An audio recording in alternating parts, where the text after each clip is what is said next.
So good morning guys. और आपके क्रिक exam channel में आप सभी का स्वागत है। तो आज के इस वीडियो में 22 दिसंबर के इंपॉर्टेंट करंट अफेयर्स को हम लोग कवर करेंगे।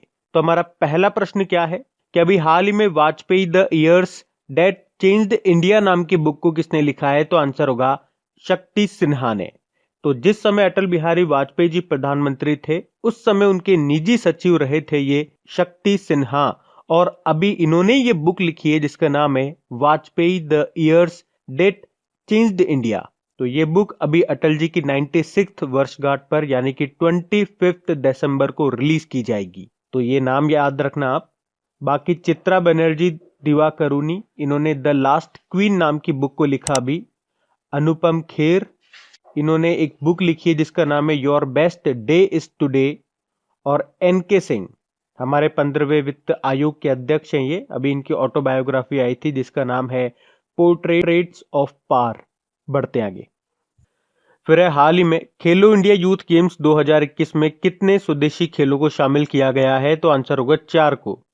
तो अभी सरकार ने खेलो इंडिया यूथ गेम्स 2021 में 4 स्वदेशी खेलों को शामिल करने की मंजूरी दे दी है। अच्छा, ये 4 खेल कौन कौन से हैं? गतका, कलारी पयट्टू, थांग ता और मल्लखंब। जो गतका है ये पंजाब का एक पारंपरिक मार्शल आर्ट है। कलारी पयट्टू ये केरल का एक मार्शल आर्ट है। और थांग ता ये मणिपुर का एक लोकप्रिय मार्शल आर्ट है। बाकी मल्लखंब तो आपने पहले ही सुन रखा होगा।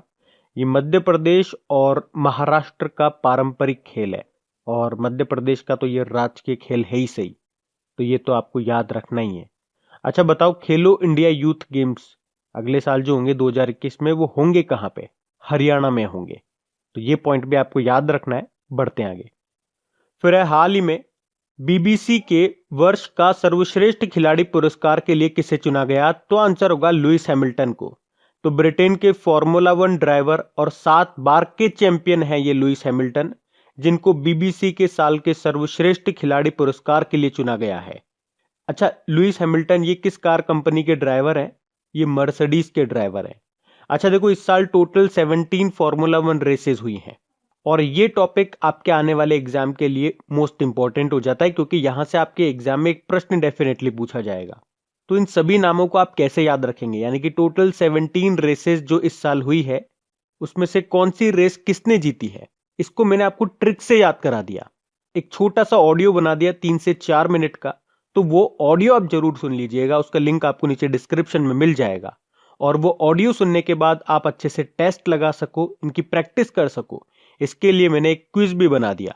अपनी क्रेक एग्जाम एप्लीकेशन को जैसे ही आप ओपन करेंगे सामने आपको क्विज नजर आ जाएगा। तो वो आप क्विज जरूर लगा लेना, ऑडियो जरूर सुन लेना, फिर आपका एक भी क्वेश्चन गलत नहीं होगा।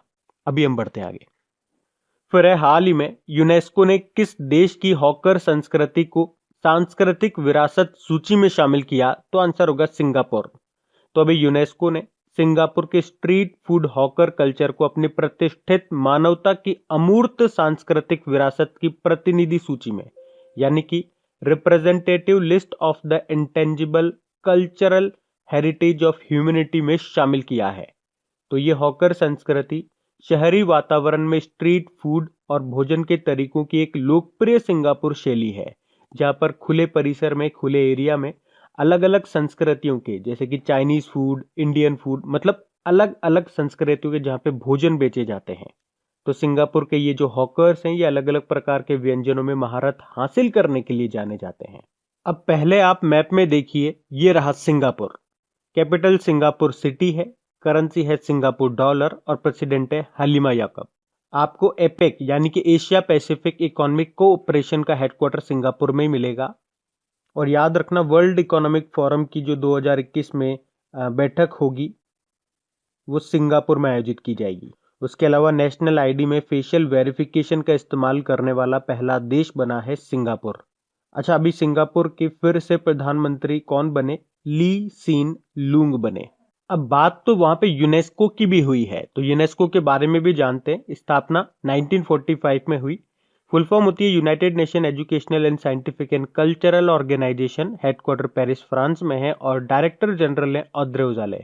आपको याद होगा मध्य प्रदेश के ग्वालियर और ओरछा को यूनेस्को की विश्व विरासत शहरों की सूची में अभी शामिल किया गया और इस तरह से भारत में अब टोटल विश्व विरासत शहर हो गए हैं कितने? 40। उसके अलावा यूनेस्को रचनात्मक अर्थव्यवस्था के क्षेत्र में 2021 से शेख मुजीबुर रहमान के नाम पर एक अंतर्राष्ट्रीय पुरस्कार भी शुरू कर रहा है। शेख मुजीबुर रहमान ये बांग्लादेश के पहले राष्ट्रपति थे।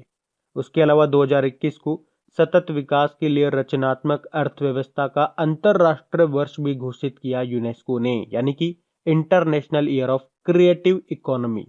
इसके अलावा भी हमने पढ़ा था श्रीनगर के अमर सिंह कॉलेज को यूनेस्को ने अवार्ड ऑफ मेरिट की मान्यता भी दी है।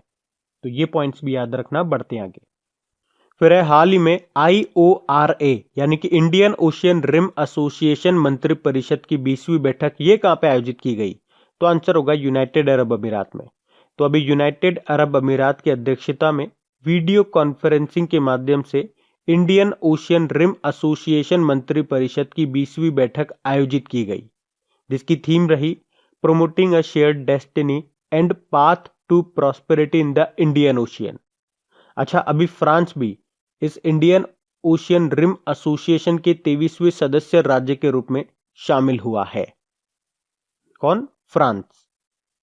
बाकी इंडियन ओशियन रिम एसोसिएशन की बात करेंगे, स्थापना 1997 में हुई।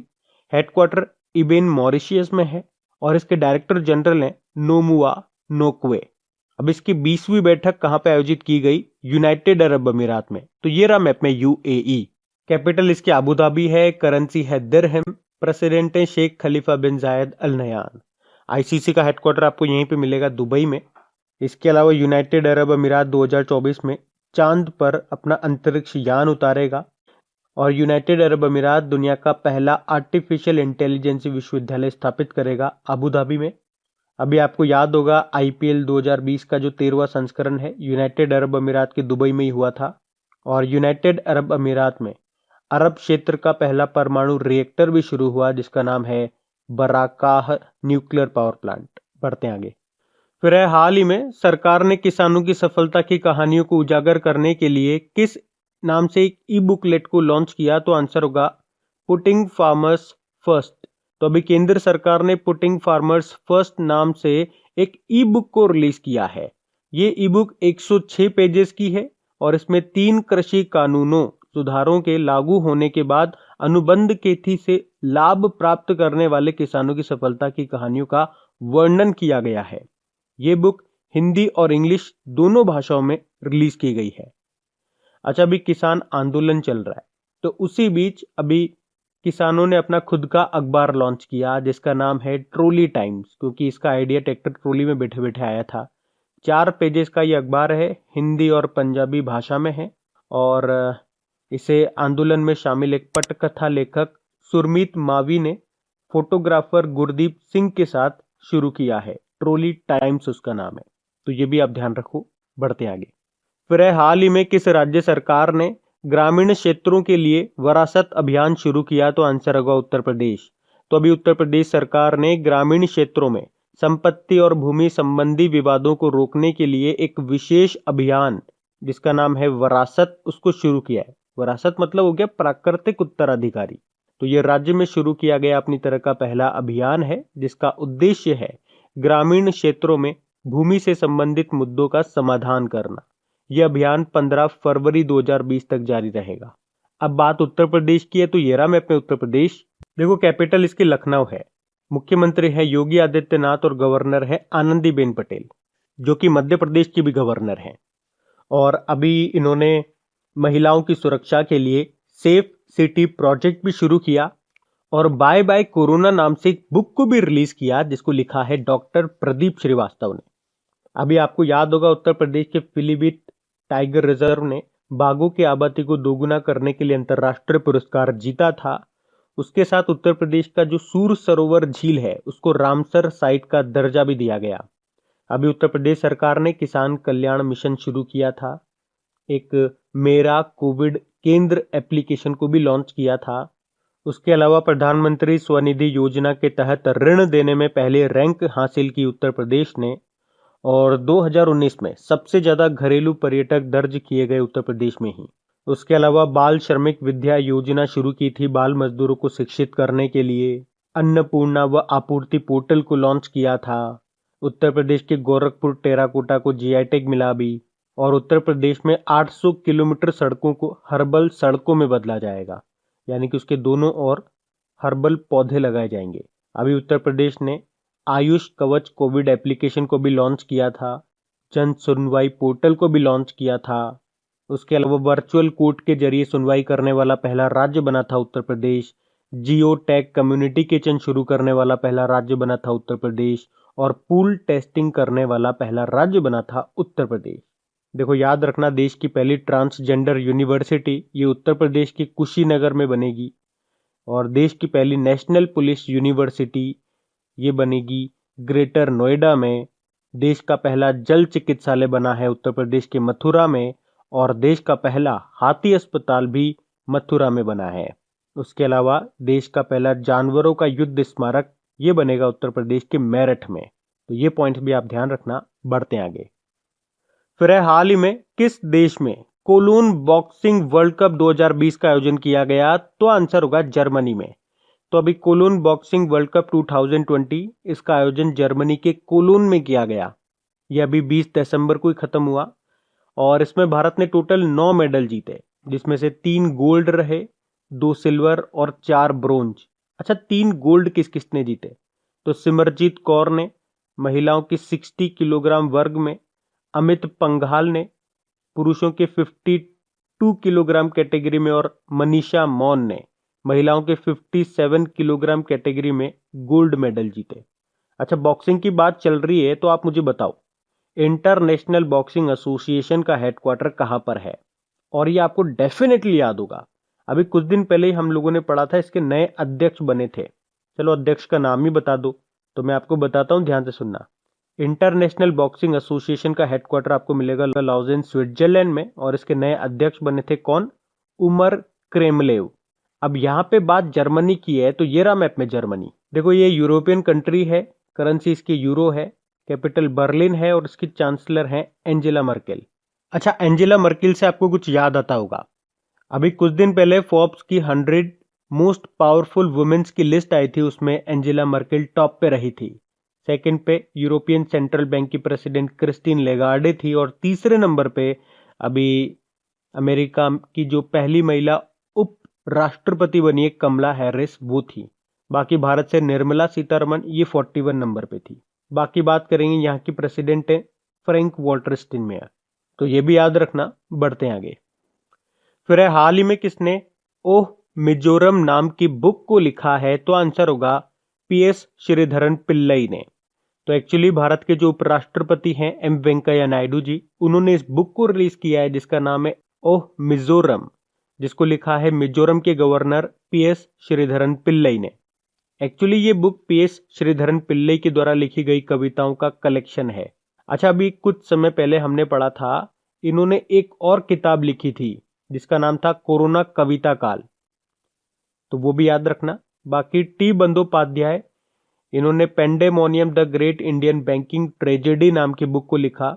गुलजार ये कवि और गीतकार हैं, अभी इनके जीवन पर भी एक बुक लिखी गई थी जिसका नाम था बोस्कियाना। बढ़ते हैं आगे। फिर है, हाल ही में भारत सरकार ने देश में निर्मित उत्पादों की गुणवत्ता को बढ़ावा देने के लिए किस मिशन को शुरू किया है? तो आंसर होगा ब्रांड इंडिया। तो अभी भारत सरकार ने देश में निर्मित प्रोडक्ट्स की क्वालिटी को बढ़ावा देने के लिए ब्रांड इंडिया नाम से एक मिशन शुरू किया है। तो ब्रांड इंडिया पहल के तहत भारतीय और अंतरराष्ट्रीय दोनों उपभोक्ताओं को भारत में बनने वाले प्रोडक्ट्स के बारे में शिक्षित किया जाएगा। तो इसका नाम याद रखना, ब्रांड इंडिया नाम है। बढ़ते आगे। फिर है, हाल ही में किसने भारत की पहली उन्नत हाइपरसोनिक विंड टनल परीक्षण सुविधा का उद्घाटन किया? तो आंसर होगा राजनाथ सिंह ने। हमारे रक्षा मंत्री हैं ये, जिनका निर्वाचन क्षेत्र लखनऊ यूपी है।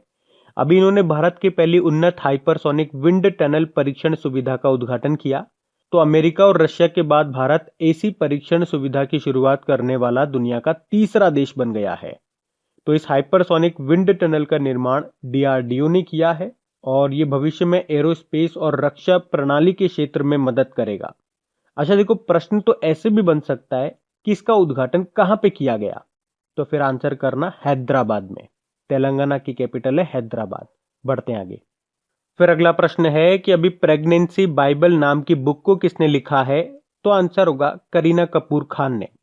बाकी खुशी चिंदालिया गुजरात के सूरत से हैं। अभी यूनाइटेड नेशन एनवायरनमेंट प्रोग्राम ने अपना ग्रीन एम्बेसडर इनको नियुक्त किया था।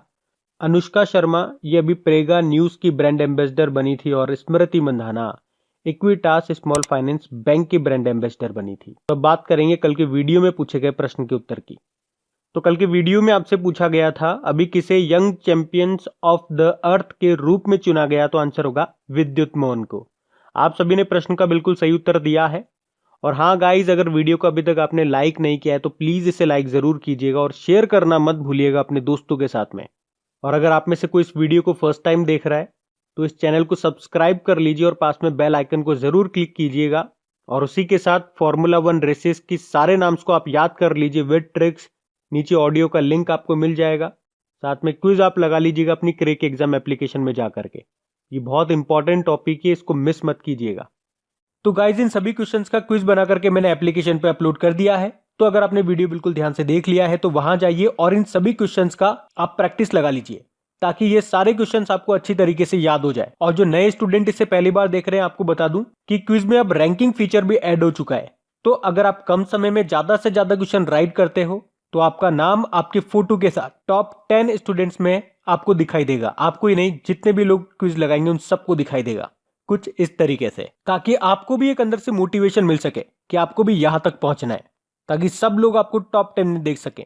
और वैसे भी आप तो आपके इन करंट अफेयर्स का रिवीजन करवाने के लिए मैं इसका ऑडियो भी तैयार कर रहा हूं। तो दिन में 4 से 5 मिनट निकाल करके वो आप ऑडियो सुन लीजिए ताकि आपका इन करंट अफेयर्स का फिर से रिवीजन हो जाए। क्योंकि आपको पता है चीजों को पढ़ना इंपॉर्टेंट है, लेकिन समय समय पर उनका रिवीजन करना बहुत ज्यादा जरूरी है। रिवीजन नहीं करोगे तो वो सारी चीजें आप भूल जाओगे। तो आप ही के लिए मैं इसका रिवीजन ऑडियो तैयार कर रहा हूं। तो उस ऑडियो का लिंक मैंने नीचे डिस्क्रिप्शन में दे दिया है, वहां जाकर के आप मुझे फॉलो कर लीजिए। और फॉलो करने के बाद में पास में जो बेल आइकन आएगा आप उसे जरूर दबा लेना, ताकि जब भी मैं ऑडियो अपलोड करूं उसका नोटिफिकेशन आपको मिल सके। और एप्लीकेशन अगर अभी तक आपने डाउनलोड नहीं किए तो उसका लिंक भी आपको नीचे मिल जाएगा। वहीं पे आपको क्विज, वीडियो, पीडीएफ सब मिल जाएंगे। तो इस प्रश्न का उत्तर आता है तो कमेंट बॉक्स में जरूर टाइप करिए। चलिए अब मिलते हैं करंट अफेयर्स के रिवीजन वीडियो में। Thank you guys.